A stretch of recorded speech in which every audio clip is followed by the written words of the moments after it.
My name's Bailey Hannah, and I'm the author of the Wells Ranch series. The fifth and final book, Love Wells Kept, releases July, and I can't wait to talk to Casey all about it. Welcome to Love Letters and Books, a podcast for anyone who loves a good story. This is a soft space to explore romance and books where no topic is too taboo. I'm your host, Casey, and this week I am sitting down with author Bailey Hannah. I am so excited that Bailey's returning to the podcast to talk about the final book in her Wells Ranch series, a comfort series for so many of us. Today, we're diving deep into the story behind Love Wells Kept, but we'll also talk about themes of trust, resilience, caretaking, and invisible grief, plus the way that Bailey manages to balance heavy topics with humor, spice, and small romantic moments. Bailey, welcome back to the Love Letters and Books podcast. I am so glad you're here. I'm so happy to be back. So, for listeners who haven't met the Wells family or they haven't been to Wells Ranch, where I love to live, how would you describe this series? So, Wells Ranch is in the name, it's about a ranch, the family that lives there. There's the three brothers and then a few ranch hands who are sort of like honorary brothers. And each book follows a different one of those people in their journey of finding love. So they're all interconnected standalones, and you can kind of hop in and out where you please. And then want to read the whole catalog, because as soon as you pick one up, you're going to want to read the entire series. That's just how I feel. I mean, hopefully. That's what we hope Exactly. for. Absolutely. So you've joined me on the podcast a few times, and we've discussed the previous books in the series. So it starts with Alive and Wells, then goes to Seeing Red, Change of Heart, and At Wit's End. And it's been great to have conversations about all of them. Yeah. But can you give us some insight into your final book in the series, Love Wells Kept? Yeah. So Love Wells Kept is the bittersweet goodbye for now. See you later. That's what we'll say. Maybe we'll come back one day. And it follows the middle brother Jackson and his wife Kate. And through the first four books, we actually see them already together as an established couple. And now in this last book, unfortunately, Jackson gets into an accident and suffers a traumatic brain injury that causes some memory loss. So Love Wells Kept follows them as they sort of try to figure out their footing now that obviously life has changed for better or worse. And Jackson gets to fall in love with his wife all over again and his kids all over again, too. Well, I can't wait to read this book. I've actually talked about it for a few months now with my other co-host, Allie. I was explaining to her just like the lore of the entire series. And when I told her about the plot for this book, it really inspired a lot of conversation, right? Like between me and her, but also between me and my partner, believe it or not. It brought a lot to the surface of what if you were in that position and just the life you knew was just wiped. Would this be the life that you chose? And for all of us, it was a resounding yes, which is great. But it really did inspire a lot of inquiry, which I think is going to happen for a lot of readers, right? Yeah. I remember already gotten seeing it. some of that, from people who who have either woken their partner up in the middle of the night to be like, hey, would you fall back in love with me if all of a sudden you forgot who I was? Which I love. I love getting to start those conversations. It's really fun. Well, it's interesting because for most romance or cowboy romance books, we get that meet cute. We get that first meeting, that first interaction. But here we're dropping into a deep established relationship. And immediately we're thrust into a marriage in crisis, right? There's crisis at multiple levels, but that is also happening as well. So what made you want to end this series or, sort of round out the series with a marriage in crisis storyline for two characters that, not that we dismissed, but we thought, oh, they already have their love story. It's already going on. Yeah, a lot of people assumed that it was going to be a prequel when I announced that they were getting a book. And I did toy with that idea way back because partway through writing the series, I just really wanted to give them a book. I felt like they deserved it. I didn't want to just end the series and we never get to know more about them. They just stay these side characters because they are in the books a lot. Like they're very present side characters. And so were their kids. And I wanted to get to explore that. But as I started thinking about, okay, what would their book look like, knowing these characters so deeply already, there was just a few things that immediately were off the table for me. I wasn't going to make a cheating situation happen. I wasn't going to kill one of them off, even though we came close, but I didn't want to do that. I didn't want to all of a sudden kill one of them and then now it's a widow finding new love. I don't even know how I would necessarily jump into the infertility unless it was like a secondary infertility thing.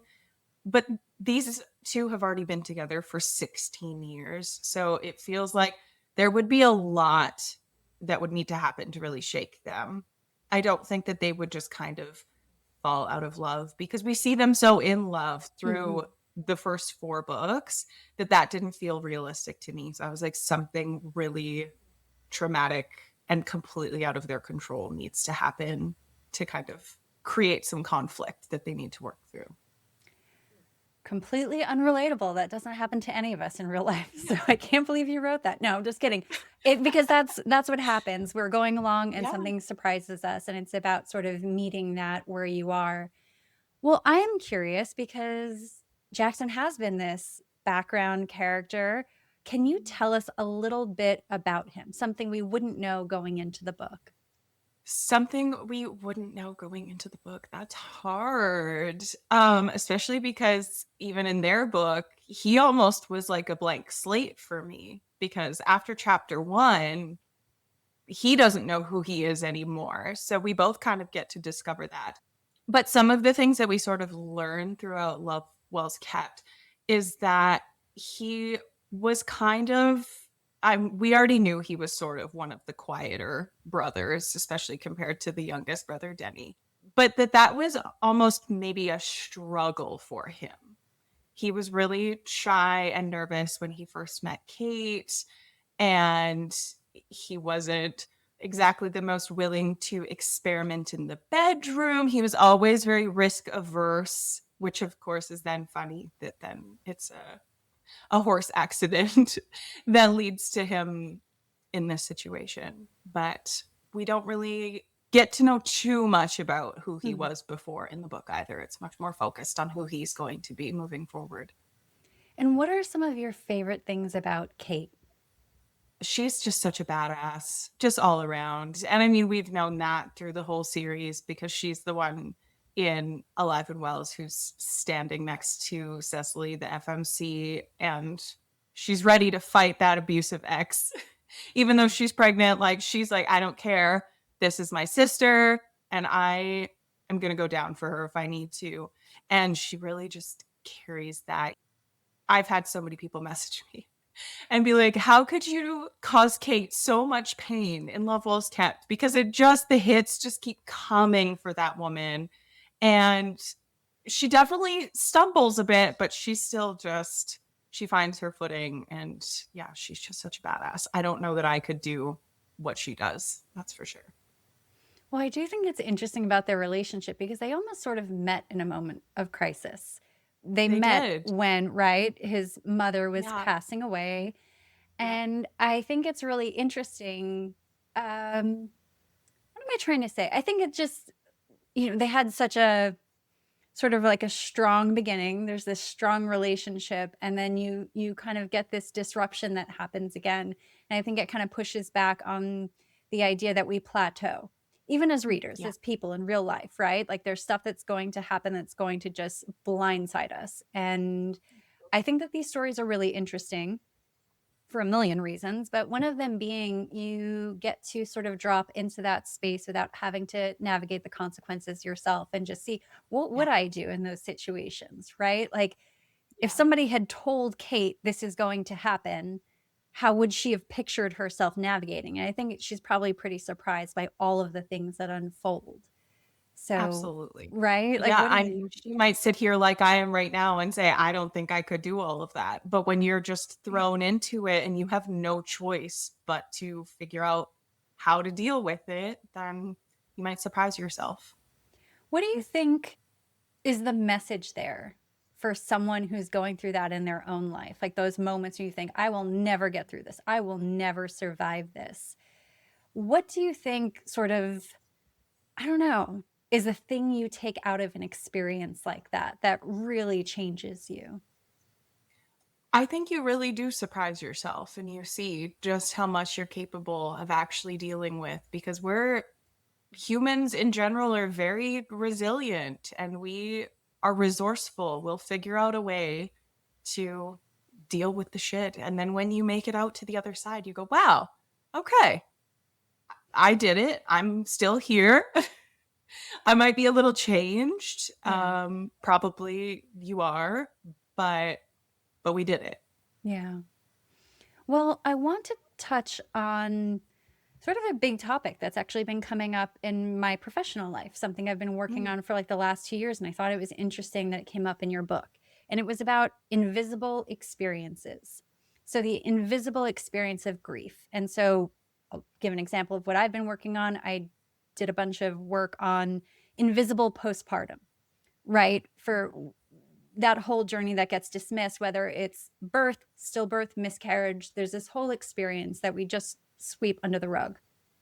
Then there's the invisible experience of, let's say, like anticipatory grief, the slow losing of a parent, something you've addressed in your books before.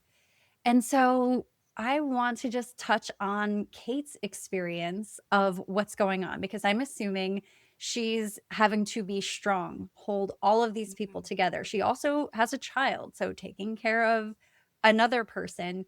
And I guess showing up, loving, caring for, and carrying all of that when her partner is feeling lost. Yeah. And I guess just navigating that invisible experience while grieving, while carrying all of this, while holding together a family. Let's just touch on that for a second. Like, why was that interesting to you? Because it is something that is so relatable. Not necessarily the memory loss part Yeah. of it, but I think if anyone is in a relationship for 16 years, there's bound to be something like that that's really going to test you as a couple, you by yourself. It's just part of life. And I really just like in all of my books, sort of exploring people and the psychology behind the way that we act and the way that we react to certain situations. And yeah, grief, potentially caretaking, all of these things are all things that we're all going to have to face at some point or another. So that's just what I like to do. I just like to put my characters into these really awful situations and then just sort of let them deal with it however it feels like they would deal with it, whatever's true to their character. And specifically highlighting a woman's experience with that, right? Because there is a very gendered experience with resilience, with Absolutely. grief, with all Yeah. of these things. So let's say Kate was in front of you. What's something you would say to Kate in that moment when she is just sort of at her rock bottom and feeling like, oh my God, how is this what's going on? And how am I going to get through it? I think I sort of touched on it in Love Was Kept a little bit because there's a point where Blair sort of pulls her aside. And obviously, Blair, for anyone who hasn't read the series, is in Change of Heart. And she is dealing with her mom who has Alzheimer's. And she is sort of taking on this primary caretaking responsibility, dealing with that anticipatory grief. And so she pulls Kate aside and is like, you don't need to be so strong all on your own. You can lean on other people, you can ask other people for help, and just that like we're all here and we're ready to support you whenever you need. If you feel like you don't need that right now because you got it, then great. But the moment that you think you need somebody, we're all here. Which is not true for everybody all the Yeah. time, but it is true for Kate. Thankfully, she does have this Yeah. huge family who are willing and able to step in. And I love that for her. Not that she necessarily uses it, because of course we are all flawed, but yeah. And I think that's the beauty of dropping into a book like this. Sometimes you also not just get the consequences of an experience, but you get the support or the resources. You get to see what that looks like. And sometimes that can be very helpful in reframing. I think we can all Yeah. beat ourselves up of like, why didn't I handle that traumatic experience better? It's like, well, maybe you were on your own. Maybe you didn't Yeah. like really feel like you had community. So I love how beautifully Or that maybe gets you did created. have community, but Yeah. you felt like you didn't, or Yeah. you didn't know how to reach out to them. And so having someone else to extend that olive branch the way Blair Mm, did is. yeah. Well, there's something that I think we can all probably relate to. Anyone who's been in a long term relationship, Mhm. there is some aspect of surrendering that happens at some point to life, right? To Yeah. changes, to letting go of who we think we should be, who we think our partner should be. It's deeply uncomfortable because there's this constant experience of growing with a mirror in front of you, basically. Yeah. So, what do you think this story teaches us about meeting ourselves and our partners over and over again across a lifetime in a long term relationship? Hmm. That's a good question. You're coming in with the good questions today. I try. um, yeah, it's really, there's a few points where they kind of circle back to like whether or not either of them think they're going to be okay at the end of this. And just having that communication. And at one point, not that I can remember my own quotes from my own book that I wrote, but there's something along the lines of like, we love each other, so we're going to be okay. Like, we're going to figure out a way for this to be okay. And I think that if you're in a long-term relationship, that's sort of something that you always have to keep at the back of your mind. Like, I chose this person, they chose me. Obviously, in this case, Jackson doesn't remember that he chose Kate, but he did. And he knows that there's obviously very good reasons why he chose her. And he, as he starts to see that, of course, that's what makes him fall back in love with her. But just always having that. So even if you're mad at them, even if you're like, you're changing, you're growing, you guys are maybe sort of in a weird stage where you feel more like your roommates, which is something that I think every long term relationship has, is to just remember that, yeah, that they loved each other and they chose each other way back 16 years ago. And that because of that, they're going to be okay. Oh, that's so beautiful. I look at your journey, right? And I only know it from the outside, but I've been sort of following along. And I think that so much has probably changed in the last few years as you've stepped into this space. And I can imagine that there's a certain level of also surrendering to a process and saying, like, I have to let go of certain things to allow for certain things. What would you say to anyone listening who is clinging tightly to an old version of themselves or a life or a person they love? What would you say, given your experience of kind of surrendering and diving in and allowing life to change in this way? I think you just really need to follow your gut at the end of the day, whether it's a big decision like publishing your very first book, and it can be terrifying. But as Lucy Wells always says, just do it scared. You just do it. If you feel in your gut like it's something that you should be doing, then you need to just do it. And even down to the little things like the people who wanted Love Wells Kept to be a prequel. And I had to be like, sorry, but no, because in my gut, this is their story. And I'm sticking to my guns here. And sometimes you just have to just trust in yourself and just do it, even if it's scary. Well, I love that you use the word trust because that was something I actually wanted to talk about because I think that it's probably one of my favorite themes that comes up in romance stories, right? The trust that's Mhm. the foundation of the intimacy. I think that that's a really beautiful exploration. I actually don't think it gets spoken about a lot in life. Like it's not something we're told of, hey, this is extremely important. But we recognize it when we see it. And so here we Yeah. have this situation where most of us can't even imagine waking up in Jackson's shoes and the No. amount of fear and anxiety that goes on. And it's a, an incredible setting for an exploration of trust, trusting your past decisions, trusting your partner and your family, trusting the bones and structure of this relationship you built over time, and trusting a life you don't remember, right? And then Kate, on the other hand, I'm imagining has to trust in all of that, but also trust her instincts and the decisions she's making in real time. So, I've always loved the way you addressed that word trust in every single one of the books. But let's take a look at specifically Love Wells Kept and how that shows up in this story and in their relationship. Oh, the whole thing is trust. Truly, I mean, he he wakes up and he has no idea who he is. He has some very fuzzy memories of his brothers and dad way back. So even just right from the moment he wakes up, he has to trust that these doctors and nurses and this family that he doesn't know is who they say they are.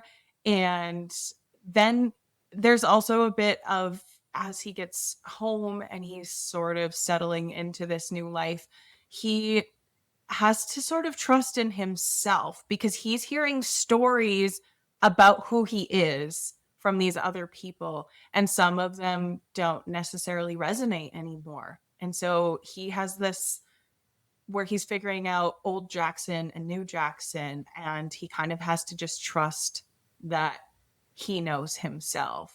Even if all these other people are saying, well, no, no, no, no, no, this was the way that you were before the accident. He's like, okay, but I don't feel like that anymore. This is what I feel like. And I need to just go with my gut again and just trust myself.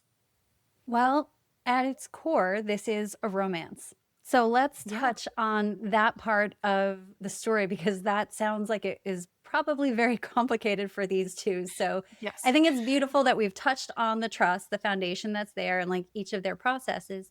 But what can readers expect about the romantic aspect of their relationship? I mean, it's a very complicated situation. It's like, where do we go in the story without giving any spoilers?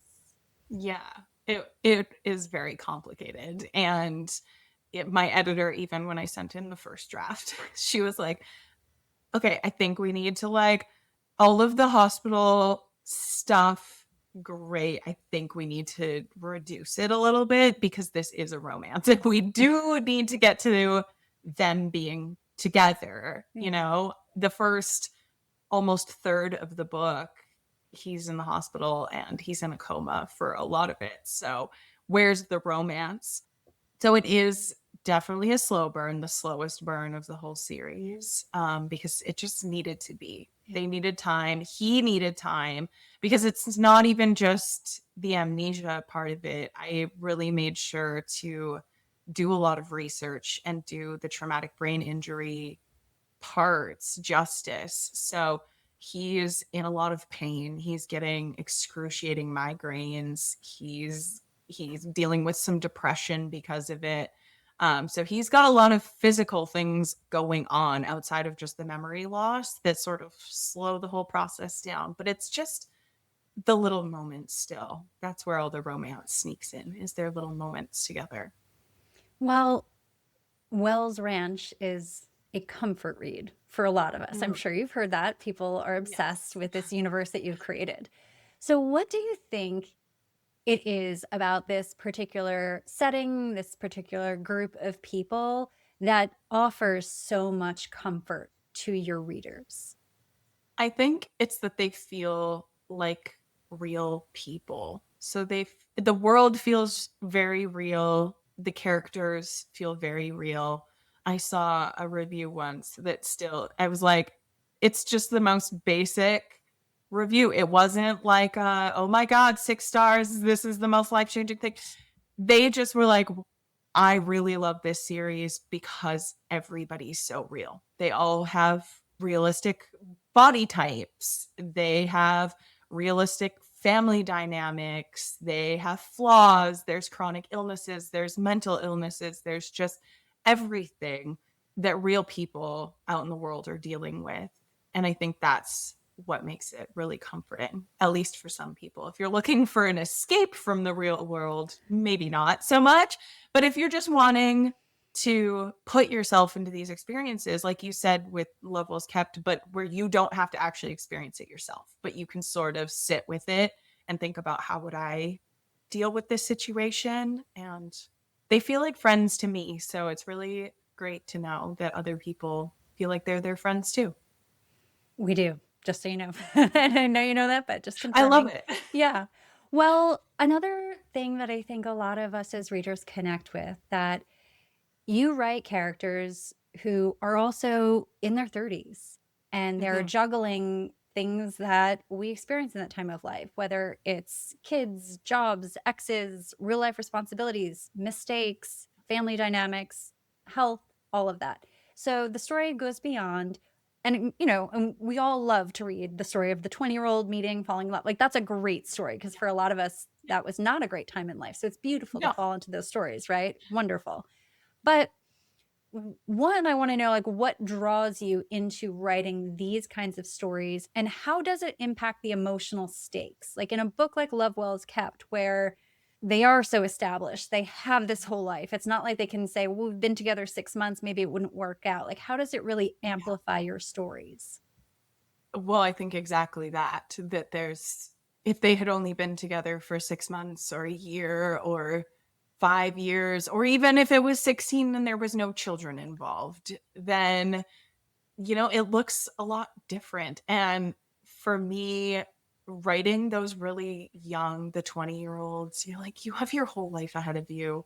So what if this doesn't work out? I know you're going to be really heartbroken and you're going to eat a pint of ice cream and maybe you're going to go get drunk with your friends, but it's going to be fine. You're going to be fine. Kate and Jackson, I mean, they've built up this whole family ranch together. They're really the heart of the ranch, the two of them, and this house that they live in is the gathering place for everybody. They have two young kids.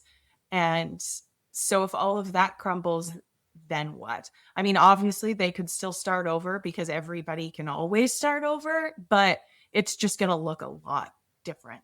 I love Yeah. them being real. I want real people. Yeah. And that includes all of these real traumatic experiences and emotions. And I think being a bit older and having life experience just makes all of it feel more real. Well, to build on that, you're giving us almost this second chance romance that's built into Yeah. this, right? And I never want to put words in people's mouths, but I'm also kind of looking at it like that. And I think, wow, how relatable is that? When you're in a long term relationship, there's almost this implied second chance romance that happens, and a third time, and a fourth time, and a fifth time, like just throughout the Yeah. experience of being with someone as you age, as you go through life. So I don't know. I think I just want to drop into that emotional space for a bit, maybe stepping out of the book. What would you say is maybe the lesson you got as the writer about second chance romance throughout your life, throughout a long-term relationship? Now that you've had this experience with Kate and Jackson, can you just reflect on that for a second? For anyone who's feeling like, oh, I've been in this relationship, I love it, but I've lost myself or I've lost this other person, like I don't know where I am. What's your kind of second chance romance feedback for long-term relationships? Now I am a relationship coach. Yeah. So I have also been in a long-term relationship, almost as long as Kate and Jackson. And it really, like we were talking about earlier, made me sit back and think, would I want this life? Would I pick the same partner if all of a sudden all of my memories were wiped or all of his memories were wiped? Like, do I think we would still end up together? And I know that I've also seen people sort of do the same thing of like, if you forgot me and then I was in a room with 100 other women, like, would you still pick me? It's And not like it's I've kind of, asked anyone that question at yeah, 3 o'clock in the morning or anything like that, like, right? Exactly. That's what I said. People have yeah. already, just from the arc readers, been like, you had me waking my husband up in the middle of the night to be like, hey, would you fall back in love with me? Um, and I think that just goes back to earlier how I said that, like, even if you're feeling like you've grown apart or you're mad at them or whatever the case may be, and you just remember that at one point you did choose them and you loved them, and I mean, hopefully you still do love them, and if not, then I mean, you it's also okay to just go away to end things. But if you're sort of, yeah, just feeling like unsure or stuck, then just remembering that and have that conversation with your partner. I mean, sit down and have a very real conversation of like, if we were put in this hypothetical situation, how do you think it would turn out? Because I feel like that might sort of give you a good indication of where their head's at too. It's interesting because I feel like sometimes reading books brings you into that space where you do feel like you could have the challenging conversation that your Yeah. inner voice is basically telling you, "Oh, I shouldn't say that. I don't want to do that," or they're going to react poorly. And I really feel like You can sometimes always blame it on the book. you can always blame it on Bailey Hannah, right? She gave you Yeah. advice on the Love Letters and Books podcast, and it just went awry. So You're like, hey, I'm reading this book right now. It's so crazy. He forgets his wife and children. Like, imagine if that happened to us. Like, I think it really does just give an easy way to yeah, get into that conversation, aside from you just spur the moment at 3 a.m., waking them up to just be like, if you forgot me, would you fall back in love with me? You know, yeah. and I love that about romance in general. There's so many amazing romance authors who are also exploring really hard topics. And it's just such a nice space to Hmm. do it because you know that they're going to end up happily ever after in the end and everything's going to work out. Even if you are at 80% in a book and you are like, I don't know how this is going to work out, you know it will. Yeah. And so it's just a nice, safe space to really get into those hard topics and make readers think about them. Well, that kind of brings up what you're almost known for, right? Like when we look at you as a writer, there's this beautiful balance of angst, heart, spice. And, I always look through your reviews before we do these interviews, and I always see things about you making readers laugh, cry, and blush all in one chapter. And that's an incredible experience. So, I've also noticed you do balance some of these heavier themes throughout all of the books. And I met you as a writer through Alive and Wells, which I really resonated with. And I'm just wondering, for your process, how are you balancing such challenging storylines sometimes with all of the levity, the romance, the hope that is intrinsic to your writing? How does that work for you? Well, whenever I'm writing the really intense scenes, I always try to be mindful of where I can fit in a moment of levity because that happens in real life. Yeah. You know, even if you're not the type of person who leans into dark humor or something like that, there's always going to be just this one little moment of relief. And that's really where the hope comes from, too, is in those little moments of relief. And when it's also there's romance in it, I try to fit in little moments of romance. So like I said with Jackson and Kate, these little tiny moments where, she is bringing him some breakfast in bed because he can't get out of bed that day, and then she ends up sitting down next to him and she's so exhausted from this whole experience that she just like falls asleep next to him, and then he's like, oh, that's kind of nice. I think I like having her like sleeping in the bed next to me. Oh, um, or a moment that I really love is he's trying to shave his beard for the first time because it's all grown out from being in the hospital. But he gets a little bit dizzy while he's trying to do it. So he stops halfway and she's like, that's a look. Do you want me to help you with that? And so then she ends up sitting on his lap too to really just Bet heighten she the does. romance there. Yeah. But it's just those little moments that are sort of Yeah. fit in. Everything around them is so, so hard. But just like in real life, there's always going to be these little tiny glimpses of humor or romance. And the kids really came in as the saving grace a few times because kids are going to be kids and they're going to say wild things, and they don't, even if they sort of have an understanding of what the adults are all going through. And obviously, they're also going through their own traumatic life experience with all of this, but they're still going to be little kids at the end of the day. And they're still going to just say ridiculous things and do ridiculous things. And that helps. Thank Yeah. God for them. They added a lot of humor to the book. Good. Well, if a listener/reader picks up Love Wells Kept, what do you hope that they feel when they close the book? I, well, I always say hope. I think with all of the books across the board, that's Yeah. definitely what we're going for. So definitely that.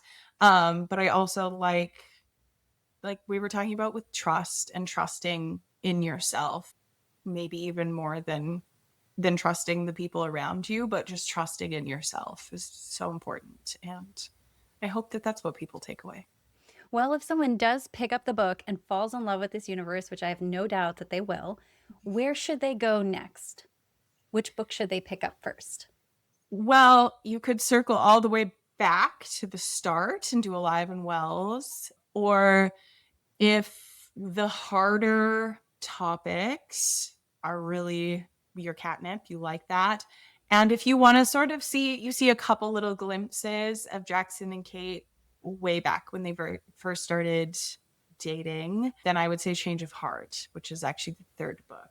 But really, aside from knowing that the previous characters got together, which you know because it's a romance anyways, there's no spoilers. You can just jump around wherever you want. So if there's a certain trope that you really like or you don't like, or if there's certain triggers, because all of the books have some pretty extensive trigger warning lists. So I don't want anybody to ever feel like they have to read the books in order if there's certain things that they know they can't read. With Change of Heart is one of the big ones because there's a lot of people who really struggle with that Alzheimer's and anticipatory grief and caretaking that they need to just skip that one. And so that's totally fine too. Well, I love that we sort of have that roadmap, and I appreciate you just sort of giving that nod to the triggers and the difficult topics. And they're always there when people feel like they're in a different place and they can come back to it. And I love that Exactly. about Yeah. stories as well, right? Like when I'm in a different place. Well, Yeah. I saw something on social media, and I do sound like a stalker when I like mention this in the podcast, but whatever. Like, I follow you. No, So no. I saw you posting about possibly writing a quote unquote unlikable FMC. And I love this conversation because anything you write that's unlikable, which Yes. is like, that's, a debatable term, Yeah. I am obsessed with. So I just want to touch on that for a second. Is there anything you can tease about that? Well, I haven't started writing her book yet. That will be the next thing that I'm going to jump into, which is why I've started to think about what kind of a person is she going to be. Obviously, that post on social media was triggered by more hate for our beloved Cassidy, I love but her. I I'm love like, she her. needs to have somebody else in her corner because poor girl, she's just over there getting all the hate constantly. So yeah, my next FMC for the new series that'll be coming next year, she's very much sunshiny. I would say it's like a sunshine trope, double sunshine. They're both just lovely and fun. So I'm like, okay, I think we need to go. Maybe we need to go grumpy for the next book, you know? Yeah. Yeah. Well, can you give us sort of a little preview of like the next 12 months, and not to rush you because I think so Yeah. many of us are dying for Love Wells Kept. Like I've literally been talking about it for 6 months. So that's kind of weird. I But I'm love just it. saying, right? Like I talk about it on the podcast all the time. So I'm wondering sort of like, what does your year ahead look like? So, Love Will's Kept is obviously up next. And the interesting thing now that I'm traditionally published instead of indie published is that I wrote Love Will's Kept a full year ago. And so it's so hard for me, even sometimes, to just take a step back and not be like, okay, now we're on to the next thing. I have to just sort of I have to sit with it for a while longer, even though now I'm in the space where I just finished writing the book that's going to come out next year. And I just want to talk about that because I just finished writing it. But anyways, I'll slow down a little bit. So we have Love Well Is Kept in July, and then there may or may not be a little surprise drop of something else uh, that I'm just going to maybe throw out there into the universe later this year. And then I also have Christmas at Fox Ridge, which was my Christmas novella that I self published almost 2 years ago now, which time flies. And it's going to be re released with the same publishers as well as Ranch in October. And then the first book of the new series of the Echo Lake series is going to be coming out next spring, probably around this time next year. So That's it's going so to be busy. exciting. Oh, And by then I will have written that entire series and I'll be moving on to something else, which is going to be so weird. oh, that's so exciting. I think all of us sort of watching your journey are just really thrilled and just happy that you're writing more books and expanding your universes and telling these beautiful stories that we all really connect with. So, Bailey, where and when can people get Love Wells Kept? Sort of just give us the information. Yeah, you can get it anywhere books are sold. It comes out July 7th in the US and the 9th in the UK. If you pre-order before that, I don't know when this episode's going to come out, but if there's still time to pre-order, then there's pre-order incentives that you can claim. But otherwise, yeah, it'll be out in July, and then we'll all get to talk about it, which I'm so excited for. Collectively just like crying. I'm already seeing people post Yes. about it, so we're excited about this. Bailey, thank you so much for coming back and joining me on the podcast again. And for anyone listening, I will make sure to put links for all of Bailey's platforms and where to find her book in the show notes. So definitely check those. So Bailey, thanks again for coming. I can't wait to pick up this book. Thank you. Can't wait to see you again for the next series, I guess. Just keep this going forever. Forever. I love it.